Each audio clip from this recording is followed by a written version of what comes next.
Hi, and thank you so much for clicking play. Now, on this YouTube channel, I promised you to create a community of thinkers. By the way, this is all my hair.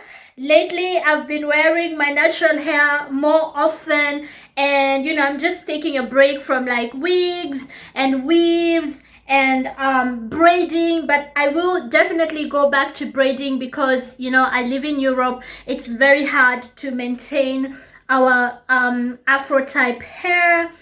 If you know, there are not many salons here that cater to black women, so having to do hair at home when you have other responsibilities, it takes a lot of your time, and they don't have the products. You have to order them online. So this is all mine, and takes a lot of work. My afro, I only colored it, no chemical relaxers. I just colored it, but this is my hair in its natural state, and I am falling in love with it, especially because only 2 years ago I chopped it all off, and now I have a fresh start.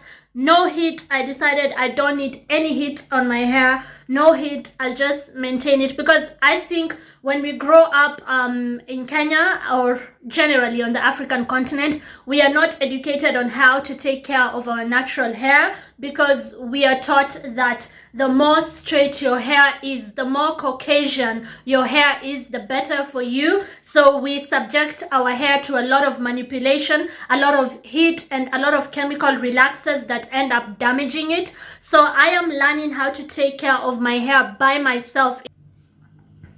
So, on to today's video. I promise you to create a community of thinkers, people who think philosophically, who are not afraid to share their thoughts. I promised you a community where we provoke one another's thoughts. I promised you a community where we put out food for thought and we see how it can help us in our growth as people. So I hope that so far, with the topics that I present on my YouTube channel, which, by the way, if you haven't subscribed, please consider subscribing. I hope that the topics that I put out there are beneficial even to just one person, that it makes you sit back and think, because that's what I want to do here. I want to learn from you, and I hope that I have something to offer. Take what you need, leave what you don't need, because this is not a channel where I tell you how to live your life. This is just a channel where I put my thoughts out there. Thank you so much for being here. Now, today I'm going to talk about a topic that makes people uncomfortable. It is awkward. People don't want to talk about things like this. People would rather walk around eggshells because nobody wants to deal with it. This is not a channel where we shy away from awkward, uncomfortable topics, okay? So, here goes nothing. These are some of the ways that can help you scan the room and root out the racist in the room. I have used these tips that I'm about to share. I came up with them through experience as a Kenyan living in Austria. When I was living in Kenya, I didn't have this skill because for the most part I did not need it. It's majority black there. And then I moved to the West, and the reality that some Westerners do not like people who don't look like them, who don't share in their culture, hit me. It's just a reality. There are human beings out there who don't like people who look different. You have a different textured hair, you have different features, you have a different skin color, you come with a different culture. They hate you based on that. Just that. The fact that you are different. Thank God it's not all of them. I am married to a white man. He is nothing like that. So this is how you can tell. Because unfortunately, there are some white folks who do not like black people. So this is how you tell who is a racist in your environment.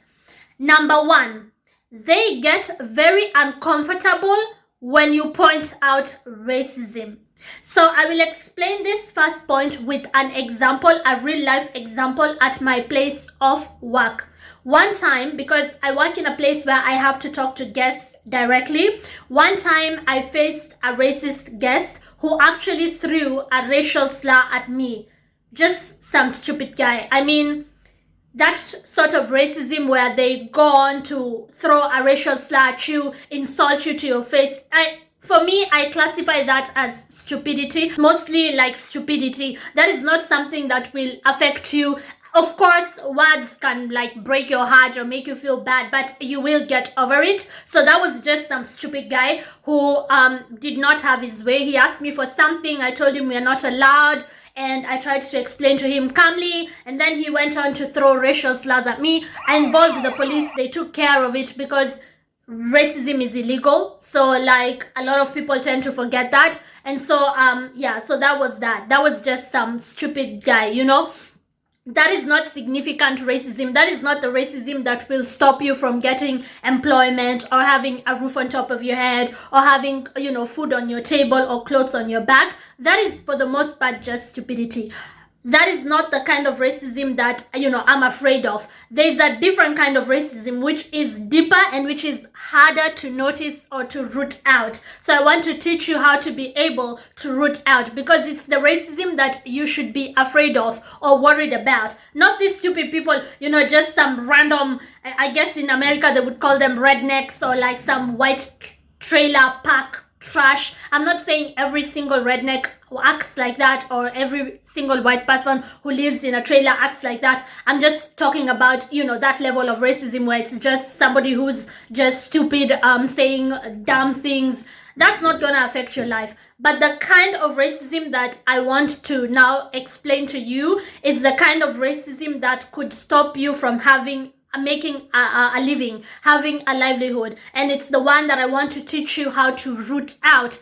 So this guy threw a racial slur at me. I hope I haven't lost you. I hope I haven't lost you. Let me just back it up a little bit and explain it slower. What I mean is that racism takes different shapes and forms, right? Somebody throwing a racial slur at you is obviously motivated by racism. But what I mean is that in most cases, somebody just calling you a word is not going to change your life in any significant way. So I'm not saying that was not racism. I'm just saying it's not important enough. Somebody sneering at you, somebody refusing to sit next to you on a bus, somebody saying mean things about black people, that we smell, that we are dumb, our IQ is low. Like, such things are not going to change your life significantly. They might make you feel bad, but like, there are things you can overlook and you will be just fine. So that's not the kind of racism that worries me. That's what I mean. But there's a different kind of racism which is harder to see. Right? It's not in your face like that. It's intelligent racism, if we can call it that. It is sneaky, and it ensures that you don't get employed, you don't get an equal opportunity, you don't join the school that you are qualified to join, you don't get the same treatment. It frustrates you. It makes your life very hard, and you could end up homeless or in a mental institution, because it's the kind that attacks your psychology. Like, it attacks your ability to provide for yourself. You could end up dead. Like, that's the dangerous kind of racism that I have seen destroy lives. So that's the one you should be worried about. That's the one you should learn how to tackle. Not the stupid people saying stupid things on the street. They're not going to affect your life in any way. So that's what I mean. The difference between the racism in your face, which is quote unquote much better than the hidden racism, which can really destroy you and destroy your life. Like true hate for people who look different, true hate for black people, true hate for African people, and it normally stems from fear, like fear of the unknown, not knowing about your culture, not knowing about what you're capable of, what your beliefs are, just fear that then becomes hate. So that's the one that I'm going to teach you how to root out. So back to my story now. I hope I cleared that up. I didn't want to lose you in what I mean, but now back to the main story. So this guy threw a racial slur at me, right? and I involved the police, and that was that. They dealt with it immediately because, again, it's illegal. So that didn't bother me, right? The responses that I got from some of my colleagues, I work in a place with more than 200 people, and so I was able to know who is a hidden racist and who is not. So I got 3 types of responses that helped me root out racists. Number 1, there are those people who are indifferent to it. Like, basically, they did not care that that had happened. They are not racist. They just have other things to worry about, right? They went on to do their job. They went on to live their lives. They had that, a guy attacked Elizabeth. A guy said something racist to Elizabeth. Okay, I mean, it didn't involve them in any way, shape, or form. So those kinds of white people, I didn't feel they were racist. I just felt that they don't want to get involved, right? They don't know what happened there, so they don't want to comment on things they don't know about, right? So those kinds of people, I classified them as not racist, and I can tell you their names. Like, I can tell you, who they are. They were just indifferent to it. Then number 2, they were the concerned white people. My husband being one of them, even though he doesn't, work at my workplace. He works at a different place, but he was concerned about that, and there were some colleagues who were concerned about that. So, like, they came up to me and asked me how that made me feel. They asked me if I can, if I know the guy, is he from the neighborhood, because I live where I work. And so they told me to be careful, maybe if I meet him, especially because I involved the police. They were concerned. You could see the empathy in their face, and you could see that this was a shame for them, for their culture, for their country. And these are the kinds of white people who are not racist. They don't have it in them to be racist. They are decent human beings, right? So that was the second category of people. I know their names. I know what conversations I had with them. One of them is a really nice lady. She actually told me, I'm going to come to the police station and be a character witness. Like, they were going to talk on my behalf, and they helped me, right? Like, they were there, right there with me at the cop station, helping with the case. Like, she's not the kind of person to provoke people. And then also one of them was a witness. They were like, yes, I had him throw the racial slur at her. They were happy to help. Like, they were happy to, take care of this and let it be known that racism is wrong, period. Fiatic aus, finito, it is wrong, no more discussion. So they took a stand. Those are people who are not racist. Those are white folks who are not racist. Now on to the racists, the people who I then knew, so all this time, you are a hidden racist. This was their reaction. Behind my back, because, if you gossip, walls have ears. There will be someone who will say what you said. Word gets around. I will hear you somehow.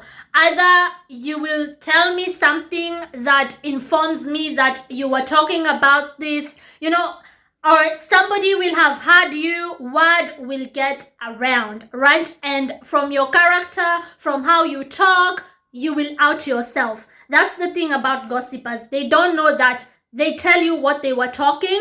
They just snitch on themselves, and even the people they talk with will eventually gossip about them. Like, that's just the way gossip works. This is why it is best to avoid gossip, especially at the workplace. So their reaction was like, behind my back, saying things such as, she lives in the Alpine region of Austria, right? She lives in the Alps, in the mountains. Why is she making this a big deal? What did she expect? That we are used to seeing black people? Of course there will be people who will be racist. Duh. That was their reaction. Like, why is she making a big deal out of nothing? That lack of empathy, that victim blaming, like, oh, she's such a drama queen. Why is she involving the police? What is this? They got uncomfortable with me calling out racism. They got disturbed by me talking about it and taking a stand against it, trying to look for justice, it just made them feel uncomfortable. And the question is, why? Their hidden feelings are being exposed, and it is making them feel a type of way. I have names of people who reacted that way, and by doing so, revealed themselves to me as racist. So if you want to know the racist in the room, it's the one who does not want the topic to be explored. It's the one who does not want you pointing out racism and saying that this is wrong. It's the one who will call you a drama queen the moment you want to separate the wheat from the chaff. You want to make your stand clear. They will be like, why are you talking about it? Why are you making a big deal out of it? Oh my gosh, Elizabeth. Oh my gosh, you're so exhausting. They will be rolling their eyes. They will be like, oh, she made such a big deal out of it. Oh, she went to the police. I mean, why would I not? Racism is illegal. It is the same as seeing somebody steal something and taking a stand on that. I have rights as a human being. I have a character. I have feelings. I have beliefs.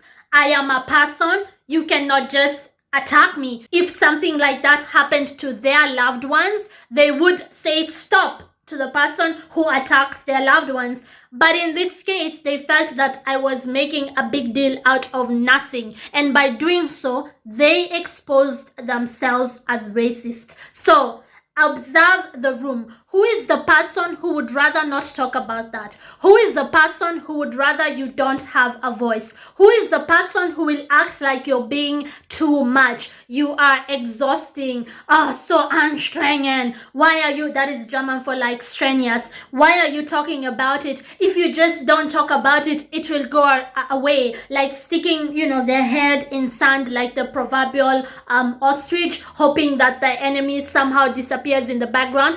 That's the racist right there. You might buy their little act of oh, they just are quiet and reserved and don't want anything to do with drama. Not in this case. This is a different ball game. This is a country where they have said that they have human rights. So once those human rights are violated, why would somebody not expect you to seek justice? Ask yourself that. They feel exposed because in their hearts of hearts, they also have a problem with foreigners. They have a problem with people who don't look like them. They cannot say it. That racist has said it on their behalf. And now, by you attacking that racist back, putting them in their place, they feel attacked. They feel like you should have let it go, right? They feel like, let it go, right? So they were making sentences such as, oh, she lives in the mountains in Austria. What did she expect? Of course, there will be people here who don't like black people. Why was she making a big deal out of it? And I knew, aha. So that's who you are. You filthy racist. So in my mind at work, I already have a list of who is not a racist, who is quite innocent. They've never even been in a situation like that, but of course they would want me to fight for justice. Of course they can empathize. They are decent human beings. Of course they feel bad about it, and there are those who would rather just stay away from it, and that is okay too. They innocently don't know what happened, or they just would rather just not have that. And you understand them, right? Because again, it's the mountains. They're not exposed to people who look different, and they're just innocent and completely unaware of it. But there are those who went out of their way to discredit me, to make it seem like I was exaggerating, to put my character into question, to point a finger at me and victim blame, and by doing so, they expose themselves. So that is tip number 1. The second way you can know if a white person is racist is if they are a huge fan of Candace Owens. They cannot just stop talking about how great Candace Owens is.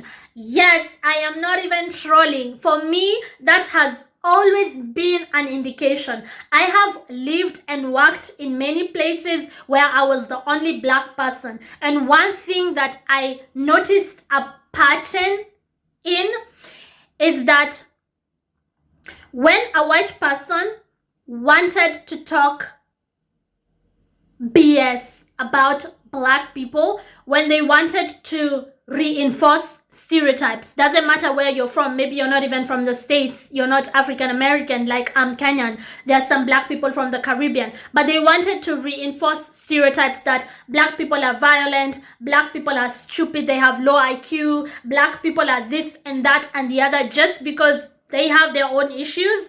They probably are just envious. They probably wanted to be black all their lives and they can't be, so they decide to just, attack what they cannot be. Or some of them, they just feel like they failed in life, they've not achieved their dreams, and so they take it out on others. They point a finger at those immigrants. You're a loser, deal with your own issues. And there's a whole lot of reasons why people would like to blame a whole group of people, stereotype a whole group of people. Every time I encountered such people, Candace Owens was their darling, and I'll tell you why. She says the things that they wanted to say, but they cannot. Now, I don't know what kind of relationship you have with Candace. I just regret once taking her seriously. There was a time I used to sit down and watch Candace Owens as though she is a serious political commentator.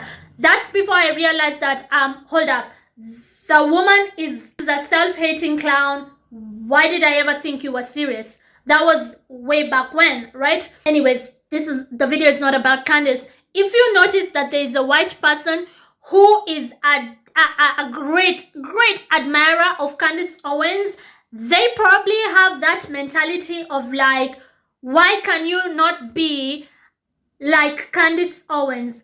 And who is Candace Owens? That Negro that makes us comfortable in our hatred towards black people. That Negro who is just like us. That Negro who also sees what we see. And if you look at Candace Owens' track record, you're a great pointer of whether or not someone is a racist is when they are a white person obsessed with Candace Owens.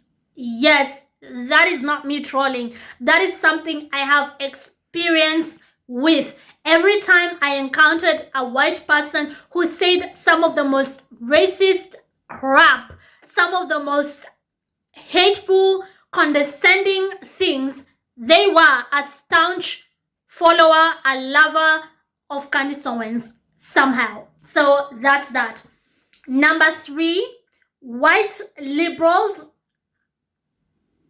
I really hate to say it that way because I know there's a lot of good white liberals, but white liberals, for the most part, the progressives, the communists, the socialists, the ones who just want to make everybody equal, open borders, accept everybody, for the most part, they have been pretty racist towards me. Let me explain, okay? Let me explain. The most progressive of white people that you will ever meet, all the way left, all the way socialist, pushing for communist agendas, talking about what a great country Cuba is.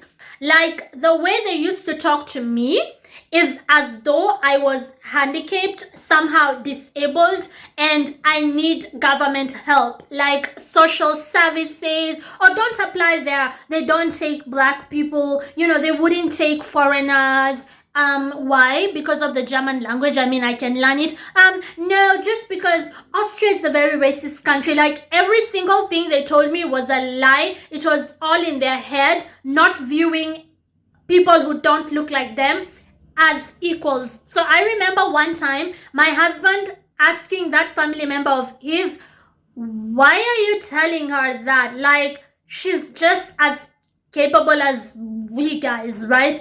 She can just learn the German language and go on to pay taxes like the rest of us. And I could see that white guy looking at my husband are you crazy? You are actually looking at her as an equal because they are the save the world people, feed a hungry African child. Of course, Not everybody involved in charity is condescending. A lot of them actually do it because they are decent human beings, but there's a lot of them who do it because they think you need help. You cannot do it on your own. So they will always give you a fish and never teach you how to fish because they don't think you are as good as they are. Either that, or they know that once you're given an equal opportunity, you will be just as good, maybe even better, and they cannot have that. So for instance, when my husband married me, these two who are supposed to be, those two family members of his, the man and his woman, who are supposed to be very accepting,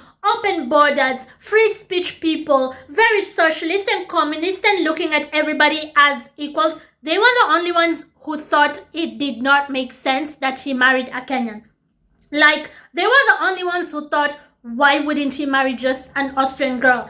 If that is not racism, what is? Like, they were the only ones who did not look at me as an equal. All the conservatives, because his family is mostly right-wingers, conservatives, my husband himself, he's a right-winger, a staunch capitalist, he's in finance.